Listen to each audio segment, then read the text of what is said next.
السلام علیکم ورحمۃ اللہ وبرکاتہ۔ بسم اللہ الرحمن الرحیم۔ ہم بستری کے شرعی طریقہ کی وضاحت فرمائیں۔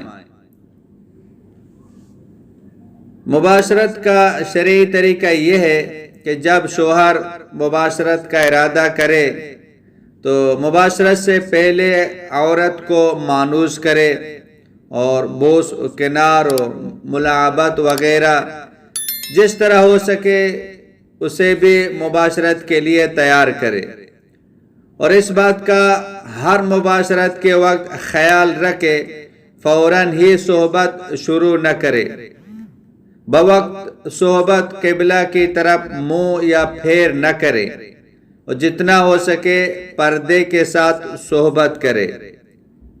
کسی کے سامنے حتیٰ کہ بالکل ناسمجھ بچے کے سامنے بھی صحبت نہ کرے، اور بوقت صحبت بقدر ضرورت سطر کھولے۔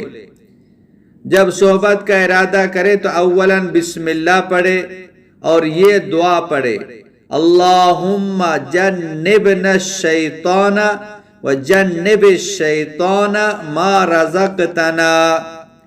دعاؤں کا ضرور اہتمام کرے، ورنہ شیطان صحبت میں شریک ہو جاتا ہے اور بچہ پر شیطانی اثرات ہو جاتے ہیں۔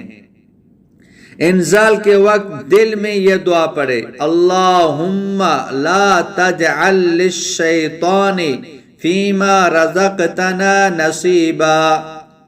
صحبت کے بعد یہ دعا پڑھے: الحمدللہ الذی خلق من الماء بشرا فجعلہ نسبا وصہرا۔ اور بوقت صحبت اس بات کا بھی خیال رہے کہ عورت کی بھی شکم سیری ہو جائے، انزال کے بعد فوراً جدا نہ ہو جائے، اسی حالت پر رہے اور عورت کی خواہش پوری ہونے کا انتظار کرے، ورنہ عورت کی طبیعت پر اس سے بڑا بار پیدا ہوگا، اور بسا اوقات اس کا خیال نہ رکھنے سے آپس میں نفرت اور دشمنی پیدا ہو جاتی ہے، جو کبھی جدائی کا سبب بھی بن جاتی ہے۔ واللہ اعلم بالصواب۔